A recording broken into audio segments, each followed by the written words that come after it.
we are. Here we are. Welcome, everyone. Welcome.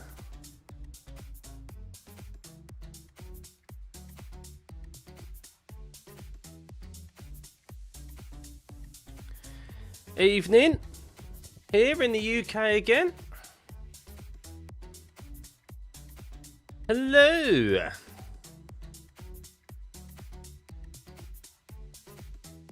Oh, another weekend ahead of us. Another, hopefully, action-packed weekend of Formula One here at the Mexico circuit. Welcome, everyone. Evening from France. The GP's not today. No, it's not today. That's not till Sunday. We have just 2 practice sessions today. But as you guys may just be finding out for the first time, there are 9 rookies participating in FP1. Pardon me there. So we have the 2 big noticeable absences. I guess 3, really. But the two of the 3 championship contenders will not be participating in FP1. That is Lando Norris and Max Verstappen.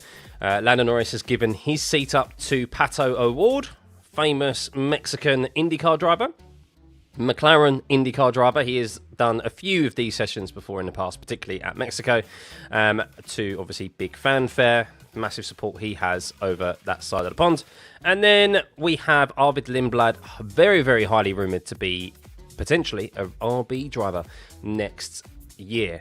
So he is participating in Max Verstappen's car. So we'll see if either of those will be able to keep it out of the barriers, because that's the last thing that either of those 2 drivers want. So how will this benefit Oscar Piastri is the question. Of course, not a great weekend last time out of circuit at the Americas, the US Grand Prix. And, well, that was a sprint race weekend. And let's just say that his weekend was interrupted, wasn't it? He is more so a bit of a slower starter, I think, to race weekends than Lando Norris. He builds his way into a weekend. He's not particularly quick on a Friday. And then come the Saturday qualifying, he is much better. But clearly last week was a struggle for him. And, well, we're waiting to see if he can get out of that little rut that he's in at the moment. And well, he has a good opportunity here to get and analyse the data and get an extra hours free practice. Might not be an hour, might be red flags, but try and get an extra practice session in ahead of his teammate and Max Verstappen. Get a head start. Oh. How's the flu? Yeah, I'm over it, Steve, thanks. Still an annoying cough every now and then, as you just heard, where it feels like I've got a frog at the back of my throat, but that's very rare. So no, I think I'm over it, to be fair. I wouldn't say I'm 100%. I'd say I'm probably like 95%. But yeah, we're nearly there. So thank you for asking. My pleasure, Kofi. Good to see you, everyone, by the way. Knew they weren't putting rookies in for FP1, just didn't know how many were doing it. Is it last mandatory drive for the teams? Not the last mandatory drive, no. So each seat has to give up 2 sessions per season now. And Oscar Piastri's seat, his second rookie test, he's only given up his seat once, will be in Abu Dhabi. So, as there's been discussion about, what if the championship is still on the line come to Abu Dhabi and he has to give up his seat for one important practice session in the last race weekend of the season? That is going to be really intriguing, isn't it? So, how much these guys pay teams for an SP? Well, it depends on who. Depends on who you're asking. So, Ryo Hirakawa there, was it Ryo Hirakawa? He paid. Was it? No, it wasn't Haas. Who was it? Did he pay McLaren last year, Ryo Hirakawa? I think it was Hirakawa last year. He paid, it came out in legal documentation with the Alex Palou case recently, that he paid £2 to £3 million for an Abu Dhabi test last year. So, yeah, a lot of money can be paid to F1 teams for the luxury of an F1 test. Normally, it's a junior driver, a reserve driver, someone that they're looking to bed into the team. So as an example, you have Luke Browning in there, who is the Williams reserve driver and junior driver. He's very highly rated within the Williams stable. You have Paul Aaron, who is the reserve driver. Maybe the reserve driver next year as well for Alpine. He's done a few sessions this year. Fred Vesti is the second reserve driver to Mercedes. He was a former F2 racer. Has done Formula E, I think, as well, and some sports car racing. But he has been at Mercedes for a very long time. And yeah, I think he is the second reserve driver to Valtteri Bottas. You then have you have Iwasa there as well, who is a Red Bull Academy driver, former F2 driver, racing in Super Formula, I believe now. Fuoco, is it Fuoco? Fuoco there. Antonio Fuoco is a Mexican driver. I am not familiar with him. Is he a F2 driver at the moment? Fuoco? I'm not entirely sure. So, yeah, maybe they've paid because he's Mexican driver and the connection with it being Mexico. As we should have green light up here for the session, but it hasn't come up. But it is the counter. That's interesting. The counter for the session is counting down, but there's no official green flag. Or is that just the data being very? Or is that just? That's what's going on. No, the cars are actually out on track. There's an issue with the session at the moment. Bear with me. Oh, he drives a Ferrari in WEC, does he? Fair enough. Bear with me, guys. I think there's an issue with the data here, as maybe we had last week. So just bear with me. I basically need to reset the server. That's what I need to go to. We will see if that fixes the issue. Won't take me long to get everything back up and running. No, I think there's genuine issues at the moment with the F1 data. That's interesting. Even after doing the trick. So drivers are out on circuit. They are out on circuit, but it seems we have a bit of an issue with the track map at the moment, which isn't capturing where drivers are out on track. So hopefully that'll rectify itself. But cars are definitely out on track because I've got the TV coverage up in my ear. But we also heard... Pilbeam! Thank you, buddy. A year already. I know how quick it goes, man. Thank you, man. Where's the race control messages? So there is... I think there's an issue with F1's data at the moment because you can see here, normally we would see green flag or green flag for session getting underway, but that is not the case yet.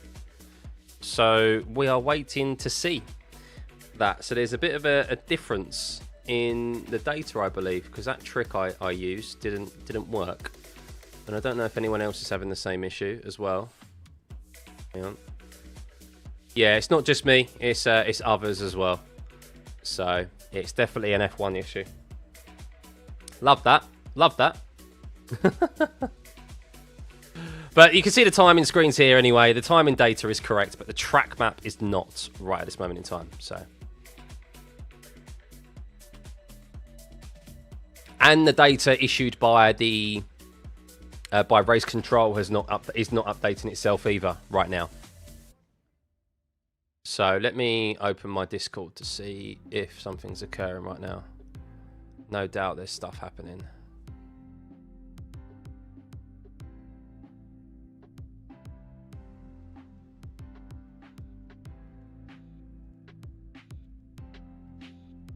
Yeah, everyone's reporting that the F1 data is not good at the moment. So we have the timing screens, but the actual track map data right now is not great. How many screens do I have? So I have a monitor above myself.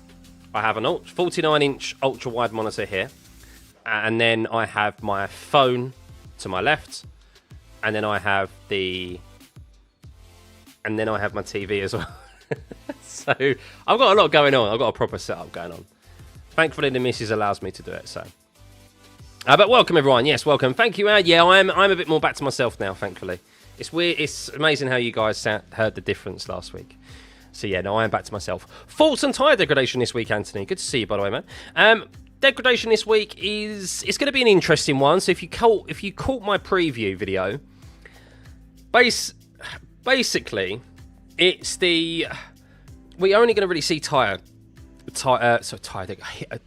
thermal degradation. So you can see, I mentioned in my preview video, for anyone who watched it, and I hope you guys did, that the track temperature does skyrocket here. It's because of the thin air that we have, so the air temperature isn't particularly hot right now. We've been to circuits where the air temperature is a lot higher.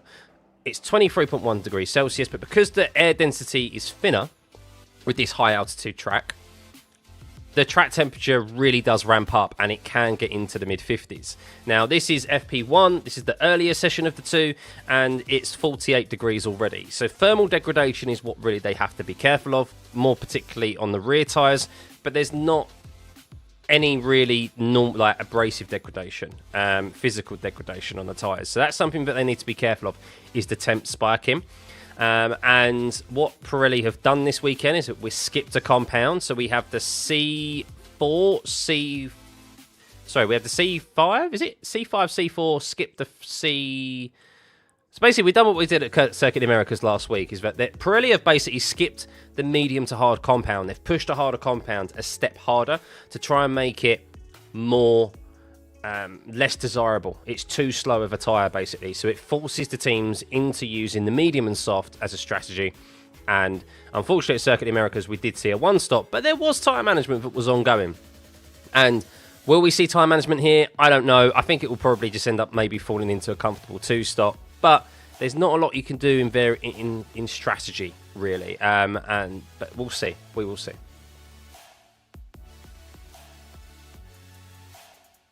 Yeah, I highly recommend checking it out afterwards. I went into the whole breakdown of my thought process of how this weekend will play out and everything to be taken into consideration. If you are just tuning in, guys, why is the track map not working right now? There is a clear issue between F1 from the data being transferred from F1 at the moment. It is a direct F1 issue. It's not just myself. It will be everyone else as well. There are multiple people that are reporting the same issue. So we have the live standings and the live timing data, but we don't have the track map right now.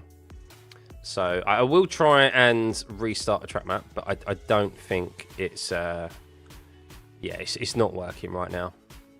The race control messages weren't even working. We normally see green light session started. That was the first wave. That's how I first spotted that we had an issue. We haven't even got the race control messages being updated right now. So, yeah, a bit of a shame right now. But that is where we are.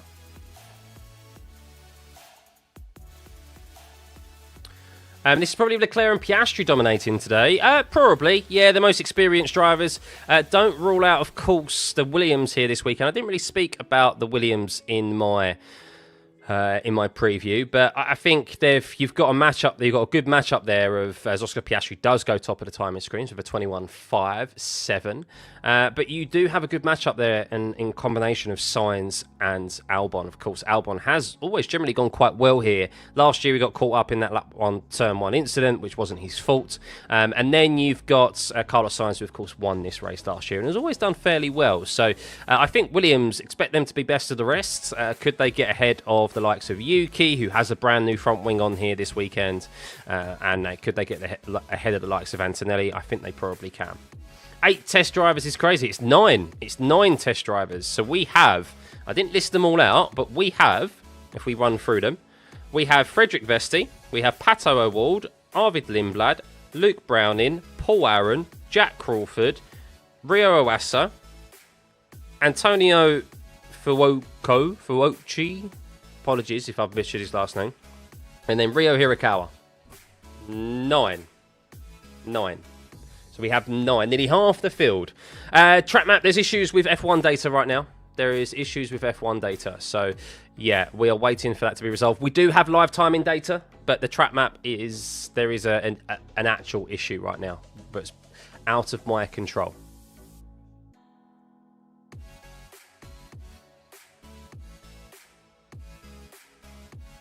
Apparently, the telemetry has started working on some cars now. Let's refresh it. Still nothing as of yet. We'll keep trying, but we have... Oh, Piastri's moved. Piastri has moved.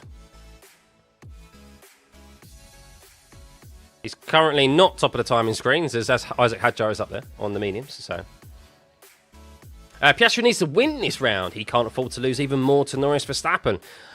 I mean, technically he can still afford to lose more, Philbin, if I'm being very actual, because he's got a 14-point lead. But yeah, this is a massively important weekend for him. Of course it is. He needs to stop the rut. It's 4 race weekends in a row where he's lost points to his teammate.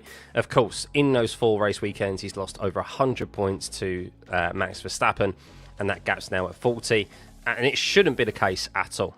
It really shouldn't be the case. And he only has himself to blame, I think. There's no situation that has happened in the last 4 races that I think is his fault, is not his fault. Of course, Monza, people will say, well, he should have held on to P2, but he was P3, and he was slower than Lando that weekend anyway. So he was without that pit stop, he was always going to finish behind Lando. Crashed out of Baku, of course, we know how that weekend went for him. Singapore left the door open for his teammate to shove it inside there, which he did. And then, of course, we know what happened at Circuit of the Americas last week. So, background music is a bit too loud. Let me turn it down for you. There you go. Putting in an LMDH driver in an F1 car is cool for him. Yeah, I didn't realise he was an LMDH driver. So, yeah, he is Mexican as well, so there's that connection with it being, of course, here at the Mexico Grand Prix. So the Mexicans have something to shout for this weekend and cheer for this weekend, with Sergio Perez not returning until next year. Does anyone know if Sergio Perez is there this weekend? I'd be very surprised if he hasn't turned up. Maybe he will turn up for the weekend, or maybe he's not there just yet. But I haven't seen any footage of him there yet. I thought he would be. He's just lost a lot of confidence, needs a good bounce back in a sport that requires a lot of mental fortitude. Definitely, yeah. And there's also been discussions about McLaren as well, has actually become a bit more, has fallen more into that McLaren, now they're not bringing any more updates and stuff. There has been the theory that McLaren has fallen more into the driving style and suitability of Lando, more so than it has Piastri. I don't know how true that is. Of course, if you're looking at patterns, as people like to do, and I do as well, because sometimes there's definitely relevant data to look at in that regard. Piastri didn't do well at the end of last season. He didn't do well at these tracks. So if you're looking at that, there's maybe that element playing on his mind as well. He didn't finish the season strong last year, and his performances were very poor. So there is that as well. And of course, we know that some tracks, some drivers, it suits their eye more than others, and they prefer certain tracks than others, and maybe the last 4 tracks and the running that we have, Piastri just doesn't like them as much as what he has already raced this season. It can be sometimes as simple as that. But yeah, I mean, I personally still think, I know many of you are on the Max Verstappen hype train, I still personally think one of the McLarens will win this. And the reason for that is that Max is 40 points behind. It's still more than a race win. And I still think that the McLarens are going to be quick and be dominant over the Red Bull at least probably 2 out of the remaining 5 races of the weekend. I don't see... It will require a massive fumble from McLaren. And look, it's not out of the realms of possibility. Of course it isn't.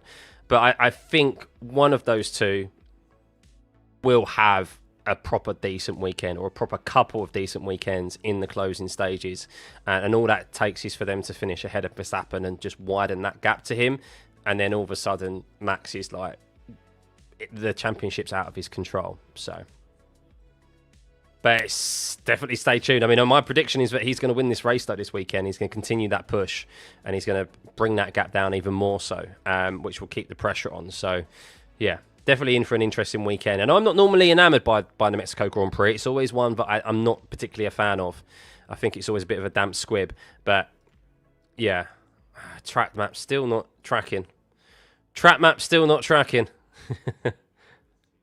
Hopefully it's rectified in FP2 or even a bit very shortly. They've got to be working on it. The only time it seems to be updated is when the drivers are making their way into the pit lane. What do I think about the 26 regulations? I don't comment on them too much at the moment. All I know is that I'm excited for them, because it does seem like it's going to be an unpredictable season. But yeah, I mean, I'll comment on them more when we know I guess, more about what actually is being implemented for 2026 come the end of the year. So heading into the new season, that's when I'll comment on them more. But at the moment, I'm just excited for the unpredictability that I think is going to come with them. Rebel has another set of upgrades today, by the way. Yeah, I did see that. They're still bringing some updates to the car. I think they've brought cooling updates, haven't they?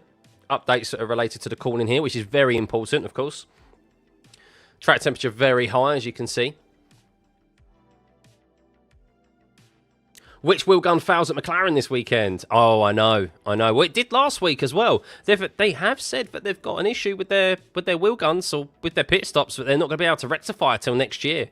So it's definitely something they know about. And I guess that the question is as well is that we haven't had a two-stop race since... We haven't had a two-stop race in quite a while.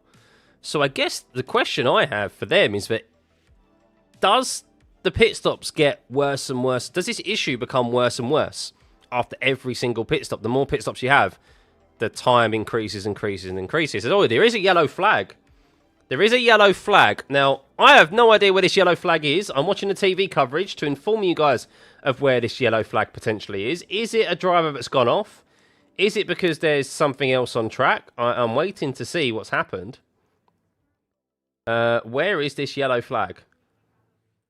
About to find out if someone is in there. It's track clear now. So there is...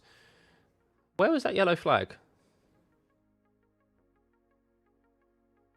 So apologies, guys, if you were just tuning in. Unfortunately, we have an issue. Oh, so it was Paul Aaron. I think Paul Aaron was going quite slowly. Not sure what happened to him. Did he have a moment? Did he have a spin and off? Currently down in 19th right now. He's travelling very slowly. Maybe he's just got a mechanical issue with that Alpine, which we know is, a blue wheelie bin at the moment, isn't it? If even blue wheelie bins exist. Do they exist? I'm not entirely sure, guys. But yeah, two-stopper. I mean, the more pit stops that McLaren make, the slower they may get. And we haven't had a two-pit stop race in quite some time. So I'm intrigued to see if here this weekend we may have a two-stop race. Will each pit stop get progressively worse? That's the question that I think needs to be answered. Control was cooking. Red, yeah. Let's refresh it again. So yeah, if you are just tuning in, there are issues, guys, with the live data that is being transferred from F1. It is outside of our control. And I've had that confirmed from others as well. But we do have the live timing data is working correctly. As you can see, sector times coming through and times being updated. Fun fact, McLaren has fumbled pit stops more than Ferrari this year, by the way. Not in terms of strategy, but in actual pit stop times. Yeah, that's wild, isn't it? That is wild. And they had, I think they set the world record last year for the fastest pit stop, didn't they? Like, they can be very quick. They've had a number of sub 2 second pit stop times. They was winning that award a lot last year. And I think even at the start of this year. And then something has gone wrong. How's baby Stuffeyy doing? Yeah, she's doing well, thanks, mate. Yeah, she's currently sleeping. Grown up fast. Over a year now. Close to walking on her own. That won't be long now. That won't be long. I think Ferrari have actually been doing really well with pit stop times the past 2 years. Yeah, their actual pit stops themselves, Ferrari have cleaned up.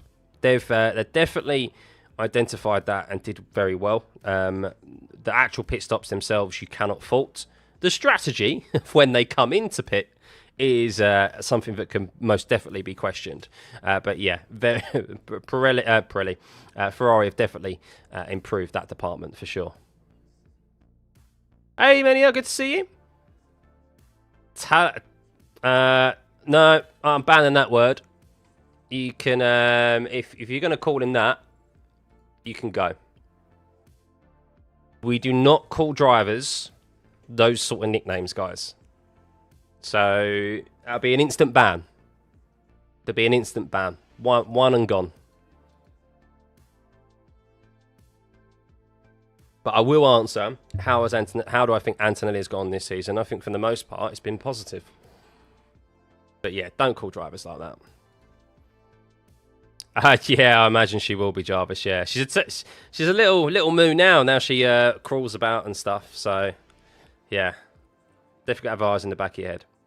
Do I think Yuki keeps his seat? No. No is the short answer. We've had this discussion before. The main reason he won't keep his seat is because, yes, he hasn't done enough out on track. But I think there's reasons, as we know, that second seat has been a poison chalice, and being in that second seat was always going to be a tough ask for him. We all kind of thought it would be a win-win situation, because people would think that it would be proven that if he didn't perform, it's when he answers the question that we already kind of knew the answer to, is that second seat is terrible in that Red Bull. And then if he does very well in it, he's clearly shown his proficiency as an F1 driver and his experience, and that he was always the right choice, and they should have gone for him sooner.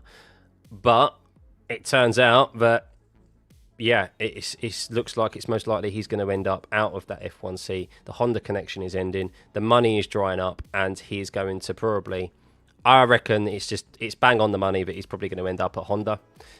With Honda at Aston Martin and be the reserve driver. Why? Not just a Honda connection, but also Felipe Drogovic is finally leaving that reserve seat for Aston Martin. For the most part, I think he still technically is reserve driver, but I think he'll be like Frederick Vesti. He'll be the second reserve driver to Yuki, and he's also racing full-time in Formula E. So I think that's what that position is going to be freed up for him.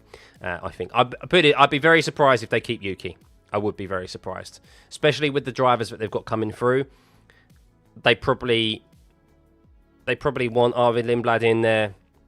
They want Isaac Hadjar. They want Liam Lawson. I think they want to keep all those three drivers.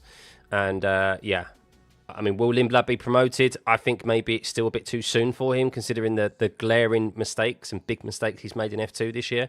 Maybe another season would do him some good, but yeah, we'll see. They do rate him very highly. Who do I see as the number one rookie this year? Isaac Hadjar is still the number one rookie this year, isn't he? He's still the number one rookie. But I think they've all had their I think there's a lot to be positive about with the rookies this year. I think they've all had one stellar weekend this year.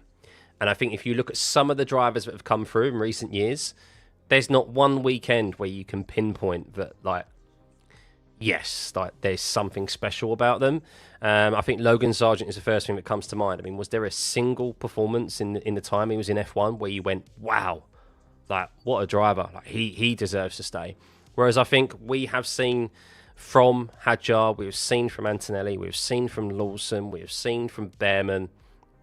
Who else is a rookie this year? Bortoletto. We've seen from all of those drivers performances this year, sometimes on multiple occasions, which even strengthens their positions, that yes, these guys, there's something in there. There's a racing driver in them, and given the car underneath them or given some more time, they'll be someone to keep an eye on. So that second seat has always been a struggle for almost all drivers. Some have done well, i.e. Checo and Ricciardo, but since then, just a struggle. Yeah, that's definitely the case, Liam. And look, Max even struggled at the start of this year. He even came out and said that he has struggled with the drivability of the car. So yeah, that's saying something.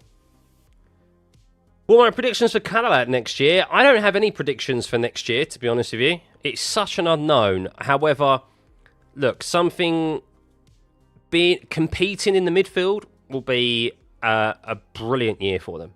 It'll be a brilliant year for them.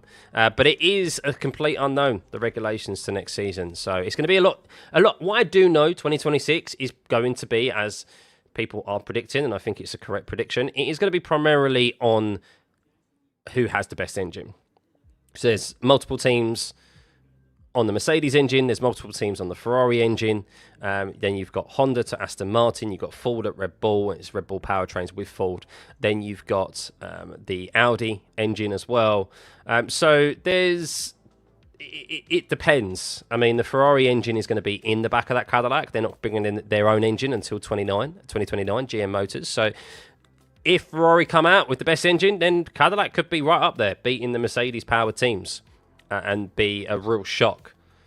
But if it's Mercedes, then the Mercedes teams will probably dominate. So I think there's a lot based around the engines, the power units for next year. So come on, F1, sort out your data, man. The data is still not working. I mean, we've got live timing screen. We've got live timing, guys, so that is working. But the actual track map itself has not been working. So, a shame. It is outside of our control. Nothing working right now. Yeah, I'm in the multi-viewer Discord in there. We are aware of issues with live timing and onboards on F1 TV side. So it is an F1 issue, guys. Oh, is that what Rahul said? Sorry, Rahul. Is that what Crofty said? Fair enough. I should have heard that in my ear because I do have my headphone in the ear to Sky TV, but I'm talking, of course. Verstappen isn't participating, neither is Lando Norris in FP1. We have 9 rookies. If you looked at the pin message, there are 9 rookies that are currently participating in this FP1 session. So, I guess, guys, if there is one session that we're going to have technical issues from F1 side, it's going to be FP1 when the majority of the championship contenders aren't driving. What's interesting is Oscar Piastri is driving right now. So let's keep an eye on Oscar Piastri's sector time, shall we? So he has done a 28.0 in that first sector. And that's really intriguing there, is that he's done a 28.0 in the first sector. And he is not, that's not even purple. That is only green. Not even purple in the first sector, Oscar, and you're on a set of softs. That's intriguing. Now, what is also influential here this weekend is track evolution, guys. So qualifying is going to be super important of where you position yourself out on track. So yes, that is definitely something that is key to driving around here at Mexico. There we go. That's a bit more like it. Maybe those tyres are coming up to temp now in that middle sector of 30.557. That's where I expect the McLarens to be strong here this weekend, is in the middle sector where there is more downforce required. But then they also need to be careful over those curbs as well, because they are not the best over curbs and bumpy surfaces this year, as Andrea Stella said that in Singapore. And there we go. A 19.0 for Oscar Piastri, nearly a full second quicker than Isaac Hadjar, who was on the mediums. So, what is that in relation to last year's pole position time? How much quicker are these teams going? How much quicker are these teams going to be? Let's see. Who took pole last year and by what time? It was Carlos Sainz who got pole last year. A very shock pole position last season. And he ended up winning from pole. But let's see how... So, I can't remember how he got pole position last year. I mean, the Ferrari was strong, wasn't it, towards the end of last season? But it's also, as I said, going out at the right time. If you're able to get the benefit of the track evolution, then, yeah, you could definitely find yourself in a nice position that you normally wouldn't find yourself in. We have seen some drivers qualify very high here in the past in midfield teams when they've just timed it perfectly. I think it was it Daniel Ricciardo qualified 4th? Did he qualify 4th in his last season, I think, in Mexico? So, yeah, there are definitely some... a possibility of getting a decent result here when you maybe don't expect it. So 1:15.9 was pole position of last year. A 1:15.9. So we are 3 seconds off of pole position's time of last year. So some way off of it. The teams aren't going to go that quick in FP1, that is for sure. The track is ramping up. To put it in perspective, last year's FP1 time, the fastest FP1 time, was a 1:17.998. So basically, we are a second off of the fastest time in FP1 last year. So you haven't missed much, Dan. To be honest with you, there are issues with F1's data at the moment. I guess we are fortunate that we are getting still the live timing data, but the track map itself, the track map data, and the race control data is not being translated to us. So I do have TV coverage to off screen, so I can keep you informed if anything has happened, but there's nothing really to make note of at the moment. Paul Aaron has just had a little off, but the Alpine, he did go slow for a while. There was an issue with the Alpine. We had a brief yellow flag, but no incidents to make note of. 9 rookies starting today in his FP1 session. Lando Norris and Max Verstappen not driving until a few hours time in FP2, which we do have the live stream set up for. So if you want to come back and check out when your favourite drivers are driving, and of course that is the most representative session to tune into, then you can do. I totally understand. Must be the altitude. Maybe. We've never had this issue before. We didn't have this issue last year in Mexico. So No, it has started, RC. You can see there that the timer at the top left-hand corner of your screen is counting down. We are about halfway through, nearly exactly halfway through this session. So Leclerc has just gone onto a set of soft tyres, so we'll see how the Ferrari does. But yes, drivers have been out there setting lap times, but the track map has decided to not capture them. So the stands are empty. Is it because it's FP1 or because there's no Checo? I'm looking at the stands, and the ones that I can see, a lot of them are very busy, to be honest with you. FP1 generally is always a bit quieter for race weekends because it's on a Friday. It is the session where most people in the majority of the world are working because most people have weekends on a Saturday and Sunday. So it's understandable that not as many people and the grandstands won't be as full on a Friday, either for FP2 or FP1 or FP2. But I'm trying to see some on-track footage. Let me see when they go for the stadium. Let's see how busy the stadium section is. Weather looks like it's going to be bone dry for this weekend. Yeah, the stadium looks a bit... The stadium is definitely a lot quieter than normal. Yeah, I mean, there's still quite a few thousand people in there, but it's definitely a lot more quieter than normal. Understandable. They may end up going for FP2. I mean, everyone knew that there was going to be lots of rookies driving in FP1, even though there's a couple of Mexican drivers in there, in Pato O'Ward and Antonio Ferrucci. I'm going to have to get his name correct. I'm doing him a disservice here. It is Antonio Fuoco. Antonio Fuoco.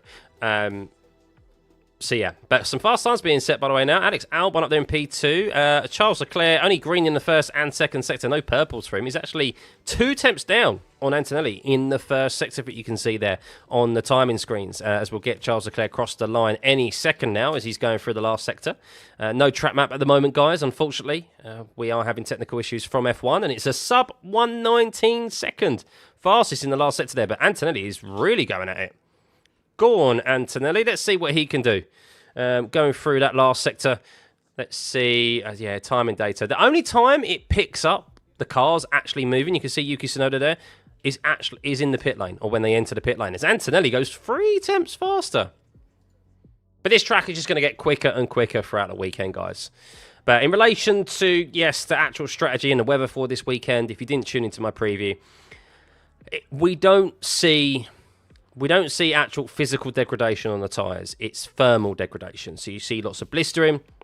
The track temperature, you can see at the top there, is already very hot. And the air temperature is not that hot in the grand scheme of things. 23 degrees. We see it a lot hotter in the Middle East and even in the US at some circuits, that air temperature. But the track temperature, because of how the high altitude here, it gets very hot. And it wouldn't surprise me if we see it upwards of 50 degrees here, and that's where we're on the softer end of the compounds here this weekend. The is the C5, C4, then the hard compound is 2 steps harder than the medium, so they've skipped a compound in between to try and deter the teams from taking the hard compound, just like at Circuit of the Americas, because it's too slow, it's not a viable race tyre.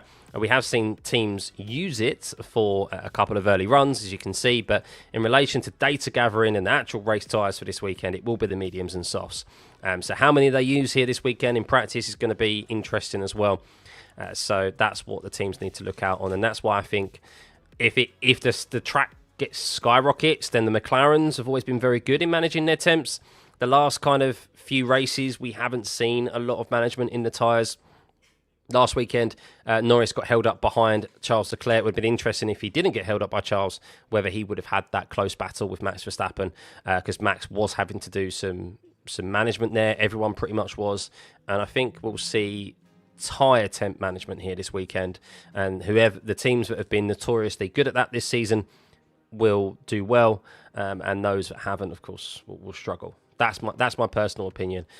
But it's a very unique track. They're running the highest downforce packages because of how thin the air is, yet the car drives like you're on a low downforce setup. So it's very unique. Repercussions, yes, so repercussions have been removed by McLaren on Lando. So the repercussions that he got for Singapore, which was utterly ridiculous in the first place, because of Oscar Piastri's move, and he was deemed to be fully, or more so, at blame for that move, and taking his teammate out of the sprint race. It's leveled off. There's no repercussions for either now, and that's how it bloody should have been in the first place. So they'll get the fair crack of the whip, and they'll hopefully just be allowed to race. How's Piastri looking? We'd love to hear he's not doing great. Too early to say, to be honest with you. Really too early to say. I haven't seen... I don't really know. It's that sort of track where you just don't really know, I guess, until until it comes to qualifying. Because track evolution, we've mentioned, is so key here. So the later you go out, it could be that actually someone is looking really good, but they set their faster lap times at the start of the session, and then at the end of the session, someone pumps in a really good lap time because the track has evolved. It doesn't necessarily mean they're the quickest, but because they went out at the right time. And that's something to be wary of this weekend. Two wrongs don't make a right, McLaren. I agree. So, you wish Colapinto success, but he's chosen the wrong team. I don't know. I think the thing is for Colapinto, it was his only route onto the grid. And that's the thing, is that you'd rather be on the grid, even at a team at the back, than sitting on the sidelines, ideally. Because with how strong the competition is coming through the junior ranks, and we've still, and the thing is as well now with F1, with sports science improvements, I mean, we've got Lewis Hamilton and Fernando Alonso in their 40s now, driving in F1, which would have been unthinkable 20 years ago, that two drivers, let alone one driver, let alone two drivers, would be in F1. One of them in the highest, like in one of the highest teams on the grid, most lucrative teams on the grid, most well-known team on the grid. So yeah, that means that drivers and seats are staying occupied for much longer. I mean, next year we're seeing two drivers who arguably probably thought that their time had come and gone with F1, both being in their mid-30s. Perez and Valtteri Bottas, they're being given another opportunity in F1 in the form of Cadillac next year. So, yeah, you want to be on the grid regardless, I think. And that's what Colapinto and his camp have done. So,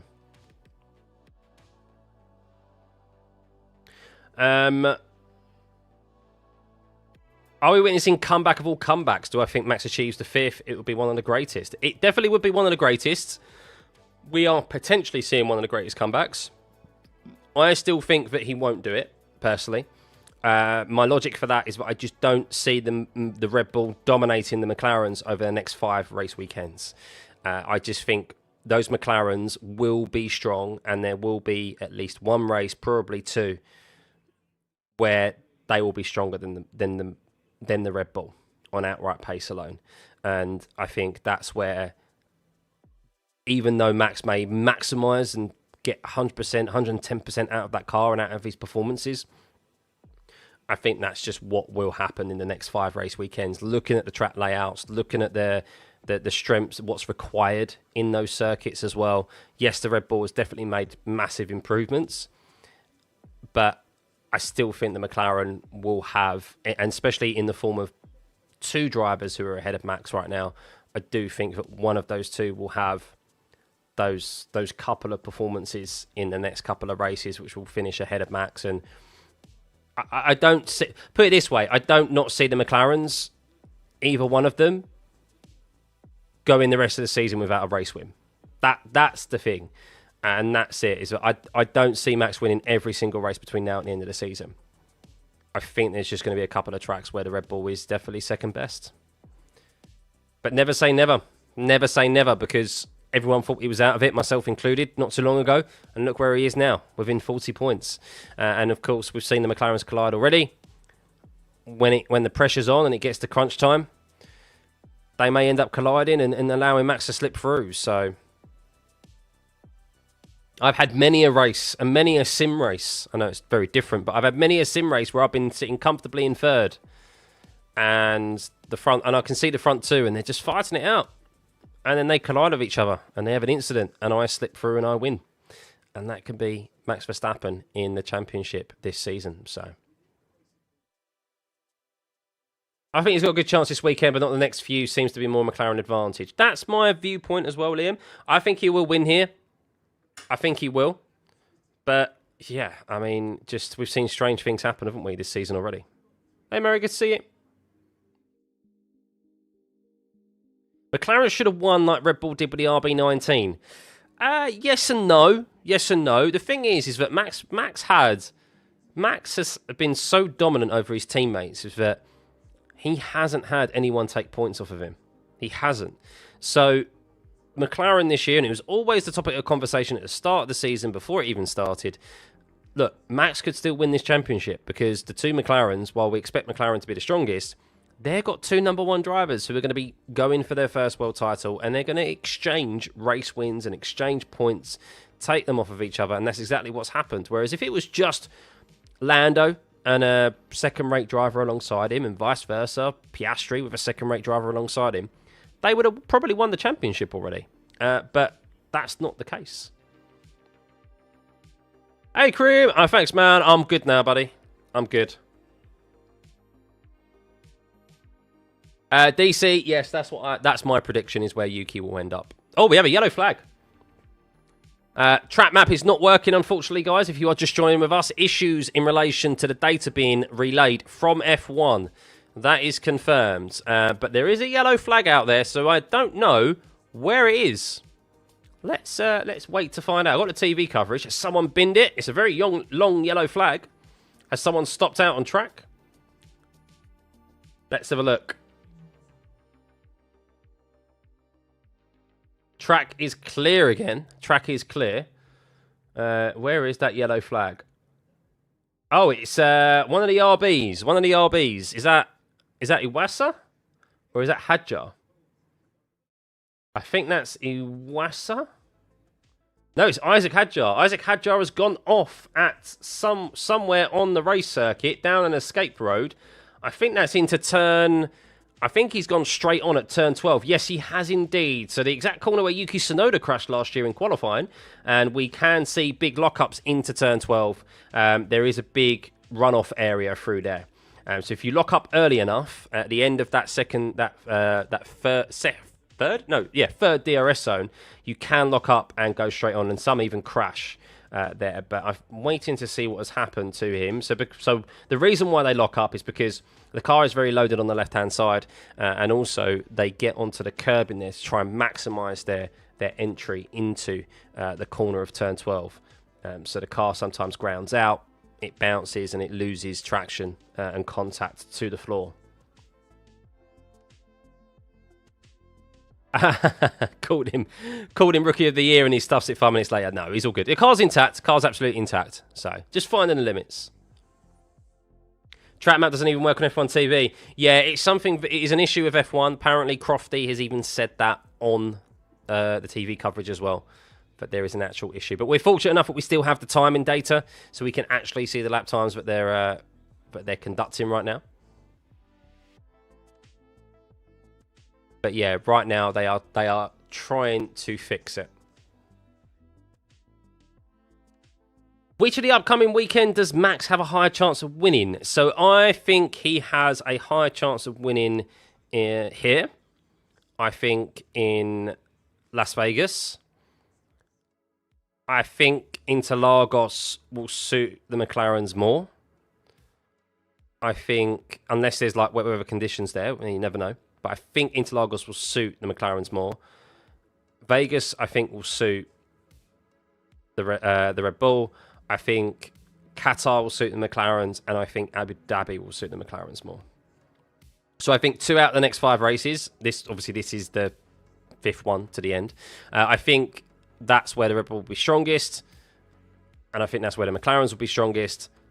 But of course, we are not taking into consideration that strange things can happen. They could get hit from behind. We've seen incidents here down into turn 1 with a long run. There could be just a complete victim of someone making contact behind them. They are racing with other drivers out on circuit. We could see a poor strategy decision from one of the teams in just where they put their driver out on track when it comes to qualifying, and they don't get a decent time in, and they start further down the pack in the midfield. And there's so many different variables. But I think at face value on paper, that's why I'm not putting Max as strongest right now. But he's definitely piling the pressure on, that's for sure.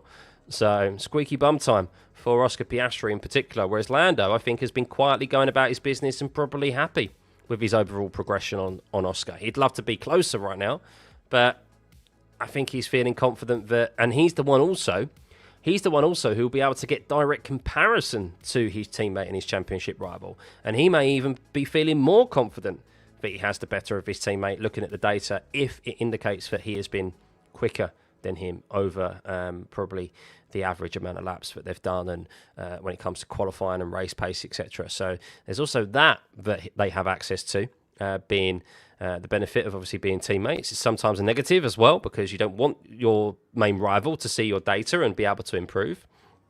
But yeah, as a mental advantage, that may play into Lando's hands. How long have I been an F1 fan? So I started watching F1 when I was around 5 or 6. My granddad, I'd go around my grandparents and my granddad used to be a racing driver in the 60s.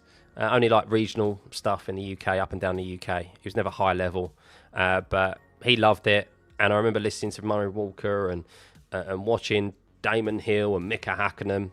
So I think I was 5, 6. I remember Damon Hill winning his first championship, which I think was 1996, and I was 5. And then I would say I've been an avid fan probably when I got to my mid-teens, I guess, early teens. I was always football and golf.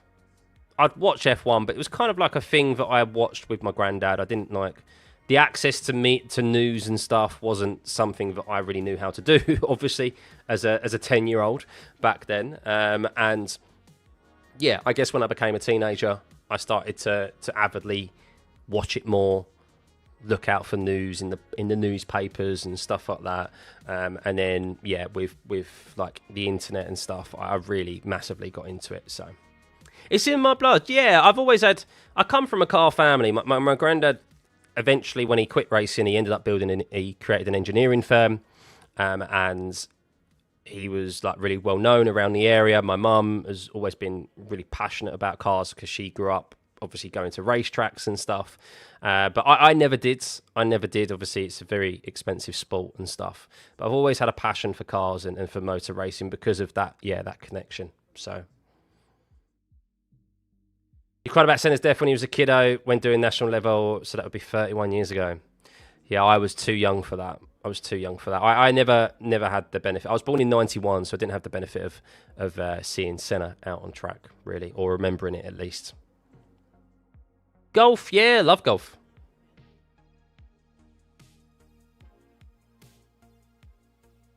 Where is Hamilton? He's not participating in this session. We have 9 rookies. So Hamilton, Verstappen and Norris, 3 of the biggest names, you'd say, on the grid.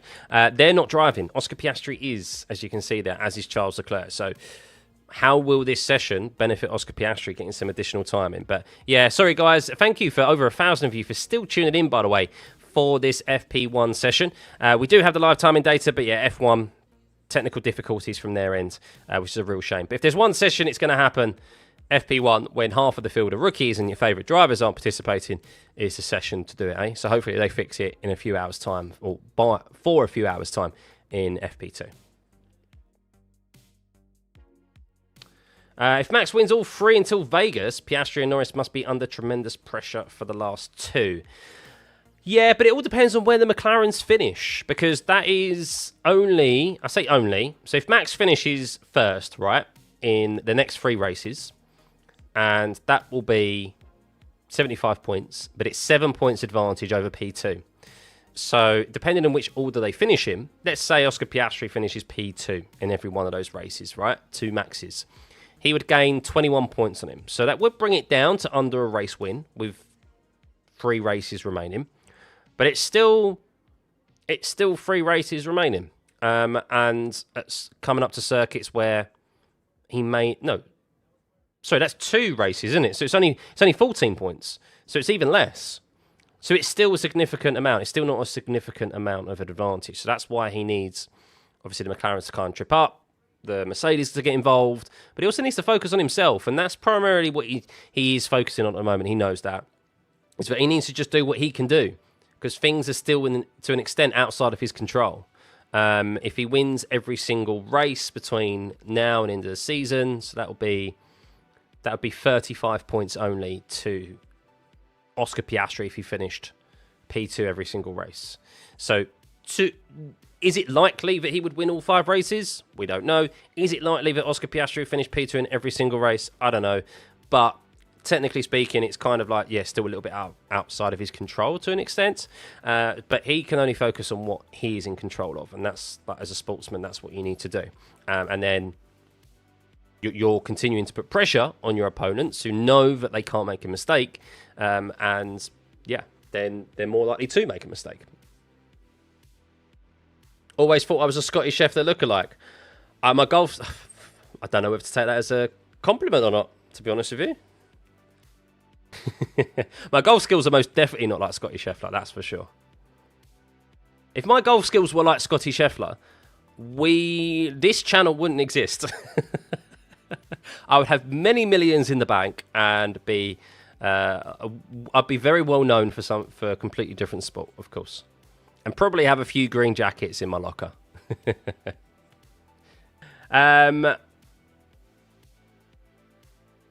The McLarens have the upper hand. Do they? It's too early to say at the moment. Too early to say. With Tsunoda out there gathering data, who's particularly not been the quickest. Arvid Lindblad. Oh, interesting. Arvid Lindblad is quicker than Yuki Tsunoda. That's intriguing. So is that an indication of the Arvid... So here's an interesting one, guys. Is that an indication that Arvid Lindblad is better than Yuki Tsunoda and is a really highly talented driver? Or is that an indication that... and a confirmation of how very different the 2 Red Bull cars are? That jumping into Max Verstappen's car is a much easier car to drive and just an overall quicker car than the second Red Bull. How do you look at it? It's just a question. It's just a question.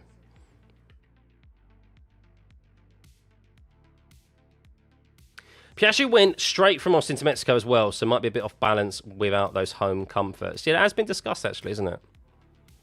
Has been discussed.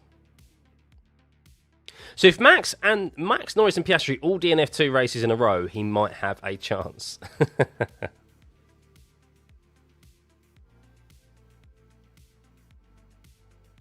I felt Russell would be a bigger bottler than Lando. No, I actually think Russell will be... you think Russell would be a bottler or is a bigger bottler than Lando? I think Russell will be tremendous in a championship battle.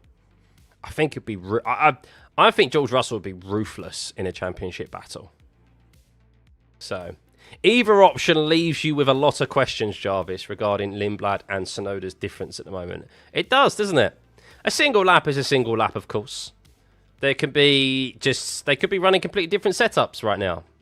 Of course, there's many variables as to why there is a 10th difference between Lindblad and Tsunoda, but it is interesting. It is interesting that Lindblad is already as high as he is ahead of Tsunoda there. But yeah, we know, don't we, pretty much that first Red Bull and that second Red Bull are kind of 2 very different cars. Not very different, but it's always been theorised, isn't it? And almost confirmed pretty much by them that the cars do react differently.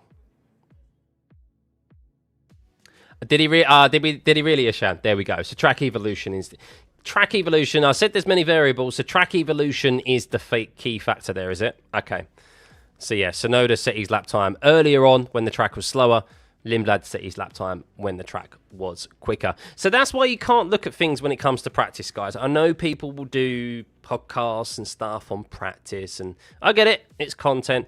But at the same time, there's so many different variables when it comes to practice. You can't really look too deep into it. You can't. Track evolution is giga around here, Taco. It is indeed. Good to see you, mate, by the way. Russell would win the most nonchalant World Driver Championship ever. Russell does nothing and wins the championship. Would that be the new meme? Rather than Russell does nothing and finishes on the podium. Russell does nothing and finishes on the championship. So let's refresh this track map one last time with 6 minutes remaining in this session. No chance. Diddly squat. So no track map data, unfortunately, guys. No track map data. So that's a real shame. That is a real shame.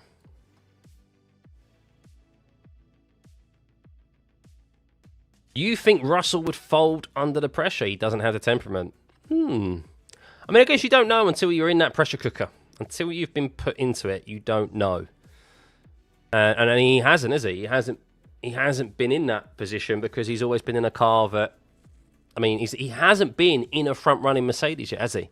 Which is crazy. He's been in F1 for 7 years now. Spent 4 of it in Williams. Way too long in Williams, wasn't it? Way too long in Williams. And he joined Mercedes at arguably the worst time in their history, really. Any thoughts on why McLaren don't do what Max always did, which is send Lando and Oscar out last during qualifying to get the maximum benefit from the track evolution? I think the reason why they don't do that is because they're quite a risk-averse team. And if they go out last, then it's highly likely that... I say highly likely. There is a possibility that they may not be able to set a lap time at all. Because while you can bet... The risk of going out last is that you benefit from track evolution and you possibly set the slightly quicker lap time. But there's always a risk that you might not be able to achieve that because there's a yellow flag, a spin, a crash or something in front of you, which we do see happen quite a lot in Q3. So by sending them out slightly earlier, they have less of a risk when it comes to yellow flags and that. So that's I think, their reasoning for it, rather than leaving them to go out last. And also maybe they just know that Red Bull are very risky when it comes to strategy, and Red Bull, if they try and go out last, Red Bull will just try and it'll be kind of a standoff. It maybe ends up becoming a standoff of who gets last position on track, and they're then all rushing round to start their lap. They either miss the checkered flag, or they either missed and the lap time, or they're rushing to get before the lap, before the timer goes down to get the lap in, and the tyres aren't in the right window with their prep lap. So that really wouldn't surprise me. Really wouldn't surprise me that you end up getting into a standoff position and Red Bull are just like, okay, let's do it. Because that's the sort of attitude that they have, and Max as well. So Russell has a solid mentality. How many of you seen stand up to Max in an argument? Helps he's much taller. Russell's first time as a number 1 driver. Just have to see how he performs in the coming years. Russell crashed in Singapore when leading the race and gave up the lead in Canada. When was that? He didn't crash. He didn't crash in the lead in Singapore. He was in 3rd. And then giving up the lead in Canada was, what, last year? Yeah, but I mean, I guess that's last year, though. Whereas you look at this year, I think you have to look at the development of drivers. And this year, whenever... We have praised Max, rightfully so this year, for maximising that car's potential, which at some points in this season has been very low, like not very high at all. And he now finds himself where he is, challenging for the championship, making a last few races push to the championship. George Russell, I feel like, has done exactly the same. There was another content creator, you'll know who it is. There was another content creator who put out a video saying that Charles Leclerc and Max Verstappen are the 2 best racing drivers on the grid right now. I massively disagree. I think the 2 best drivers on the grid right now are Max Verstappen and George Russell. I think George Russell this year has got the most... There's a reason why George Russell does nothing and gets podiums. Because he is getting the most out of that car. Out of that Mercedes, which is a car that has only been, when you think about it, that car has only been in the performance window, and a very small window at that, has only been in the performance window to win races twice this year. And he's won both of them. That is maximising the potential of your car. That is why he is mathematically the 4th driver still remaining in his championship, and only the 4th driver over 200 points in his championship. And I think the points speak for themselves. And while Charles is a massively good driver, and I think, yes, like last year, he definitely did that, like what George is doing this year, I don't think he's done that this year. I don't think Charles this year has got the most out of that Ferrari. Now, while that Ferrari has had its own issues and the team has had its own issues and it's a very fundamentally flawed car, I still don't think that he has got the most out of that car at such a high level as what George and Max have done this year. That's just my opinion, and I think from what Charles did very well in Circuit of the Americas, but I just don't think that I don't think the recency bias there is valid as to an overall season performance and who I think are the two best drivers on the grid right now. So 100% coming from a Max fan about George, and we love to hate him. So, and I think a championship battle between Max and George would be bloody brilliant. It'd be bloody brilliant. It'd be gold dust from a content perspective. Let's put it that way, I think. George showcased what he can do in Singapore and Canada as well. And look, and credit to him as well, he went for a move on Max in the sprint race because he knew that was his one opportunity. And I do think as well, unfortunately, there's been a couple of times this season where they've had better race pace than qualifying pace. And the sprint race was one of those where in the race they looked so much more comfortable, I think, than the Red Bull. And it was a shame that he already had 5 lap older tyres than that of Max as the session now comes to an end. I think looking at the lap times, he could have pushed Max in that if he was on the same age tyre, brand new tyres from the start. And then Baku was also one similar as well. Single lap, that Mercedes just wasn't great. But come the race, it seemed to come alive. And looking at the lap times, he was setting identical laps to Max throughout pretty much the majority of that race, especially when he cleared his own teammate to get into P and Carlos Sainz to get into P2. So it was one of those races where you think if only that Mercedes was a bit better in qualifying, and he would have been, I think we would have seen a decent battle between the Mercedes of George and Max at Baku, but it didn't happen. Maybe we'll still get a battle between now and the end of the season. Max will be hoping not so, of course, because he wants to gain as many points as possible and as unchallenged as possible so he can continue to close the gap. But yeah, that is the end of the session, guys. Really apologies. Not my fault there in relation to the track map data. Hopefully they rectify it for a few hours' time when it comes to FP2. But yeah, Charles Leclerc fastest there, a 118.3. Antonelli second fastest, a 10th behind Charles. Hockenberg was P3. Oscar Piastri set his lap time a lot earlier in the session. As we know, track evolution is big here. So the earlier you set your push lap, the further down the leaderboard you're going to be on the timing screens when it comes to the end of the session. Bortoleto 5th, Lindblad 6th, Ocon 7th, Sonoda 8th, Colapinto 9th, Albon 10th, Hadjar 11th, Alonso 12th, Pato Award in 13th, Frederick Vesti 14th, Paul Aaron 15th, Rio Hirakawa in 16th, Iwasa in 17th, Luke Brown in 18th, Jack Crawford 19th, and Antonio Fuoco in P20. 9 rookies participating in FP1 there, and we probably won't see any more rookies until we head to Abu Dhabi, the last race of the season.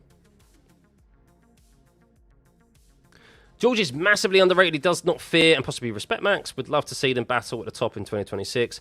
I don't know, it's very odd. I think George does respect Max because he's very much come out and had glowing compliments about Max, and I think the thing is that I think George respects Max, and similar to me, but I think he probably has similar faults where it's like just doesn't like the way that he goes racing. And I respect Max as a racing driver. You cannot undeny that he's unbelievably talented. He will go down as one of the greatest F1 drivers of all time. Many now will call him the greatest of all time, especially if he wins from where he has done. Like this season and gets his 5th. And I just don't like the way that he goes racing sometimes. That's basically it. That's my own personal opinion. And George Russell is someone who actually does go racing against him and has been on the receiving end of some of his poor moves. And he, of course, calls him out for it, which I think rightfully so. I think a lot of drivers are afraid to do. And they're going to have some tiffs, but overall, they do seem to have... there is a respect there when it comes to their speed as racing drivers, and yeah, I think that would all change if they was in a championship battle, of course. But I think that's the outlook there. And because George wouldn't say those comments, I know he's very media aware, but I think he said too many things now. And you see them interact as well in cool-down rooms and interviews and so forth where they do get on. So, thanks, Dom. Much appreciated. George doesn't like that Max doesn't respect him on track. Probably, and I think he realises, okay, well, if that's the case, I'm not going to respect you on track either. And I think he's also like, a lot of the game is played in the media as well. So I think George is definitely going to be someone when it comes to I'm intrigued to see how George handles a championship battle, especially if it's against Max in the media. That's going to be very interesting because I think he'll try and use the media to his advantage. I think he's very clever there. He knows the political mechanisms in F1. And I think he will try and use that to his advantage for sure. And that I'll be very intrigued to see how that plays out. So there's many reasons on track why I'd like to see George versus Max in a championship battle. Even just races. I don't think we've seen them for... When was the last time we actually saw a direct wheel-to-wheel battle between George and Max for a race win? Have we ever? I don't think we have yet, have we? And when it comes to a championship, yeah, it'd be brilliant. So it's a bit like the old Max and Lewis relationship. It feels like it's even a little bit more different than that, Lynn. I feel like they're closer. I feel like they're a lot more closer than Max and Lewis because Max and Lewis, there is an evident age gap there, and I think Lewis is like he gets on well with Max, but he's not as close to him. I think George and Max are actually they get on really well. I think they do. I think they're a lot closer than what Max and Lewis have ever been. So. But yeah, when it comes to a championship battle, the gloves are off, innit? So,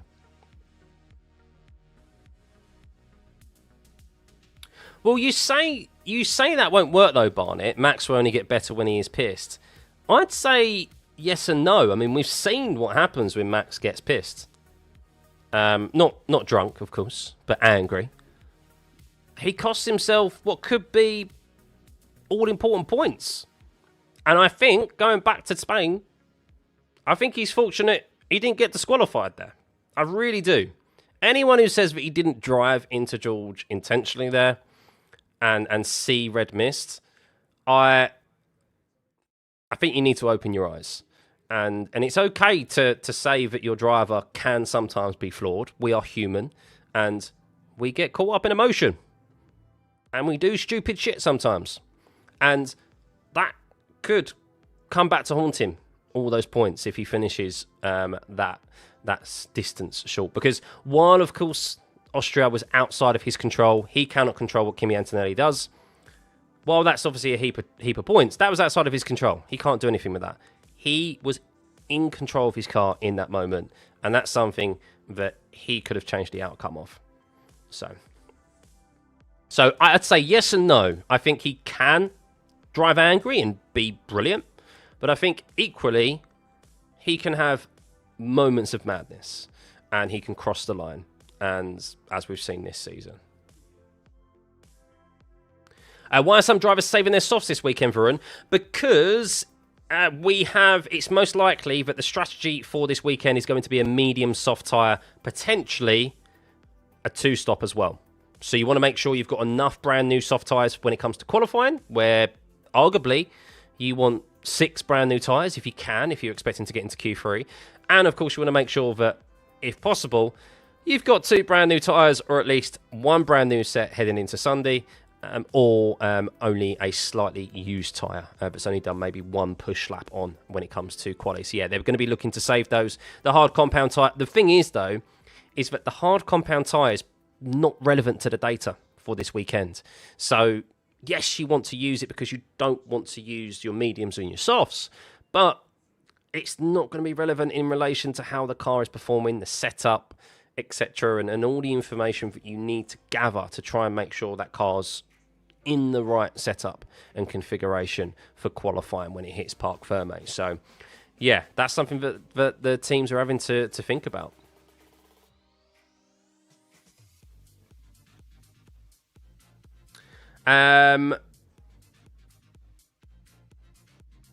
When Max gets pissed, he gets petulant, especially if he has no chance of winning the race. Yes and no. I mean, we've seen instances where yes, but we've seen instances where obviously he drives absolutely brilliant as well. It's how you use it, as we've seen from many sportsmen in any sport. Like when you get angry, it can be a power, and it can improve your performance. The adrenaline gets going, and you just end up reaching a level that you wouldn't be able to do if you was like calm. But then it can also be a negative, and it can just massively impact you and completely throw you off your game, and you end up just doing things that you regret. So, oh, right. Anyway, guys, that is it for this session. Yeah, apologies for the F1 data there. Nothing that I could do about that. So hopefully it's rectified in a couple of hours' time when we head to FP2, where we will have no rookies. It will be back to normal service resumed. All your favourite drivers will be back in their seats. How will that extra practice session there fare for Oscar Piastri? No doubt Lando will be analysing the data, but Oscar Piastri, importantly, has 1 hour uninterrupted session there. There was no red flags. There was only a couple of brief yellow flags for slow-moving cars, but nothing to worry about. And, yeah, will that give him an advantage heading into qualifying tomorrow? We will see. So, yeah, let's see how Norris and Verstappen get on when they jump in the car in a few hours' time for FP2. And, yeah, hopefully the track map, at least, is back up to speed. We were fortunate we still had the live timing data, but it's nice to see. It's amazing how much you miss little dots just moving around the track, right? It's amazing how much it changes the experience. But, thankfully, these things are these practice sessions are a lot more chilled, and we don't need to see the dots go around on track, but it is of course still nice. So yeah, see you in FP2, guys. I'm going to send you over there right now. Hit that like and subscribe button, and we'll see you in a few hours. Bye. No, it's not an American race, Scott.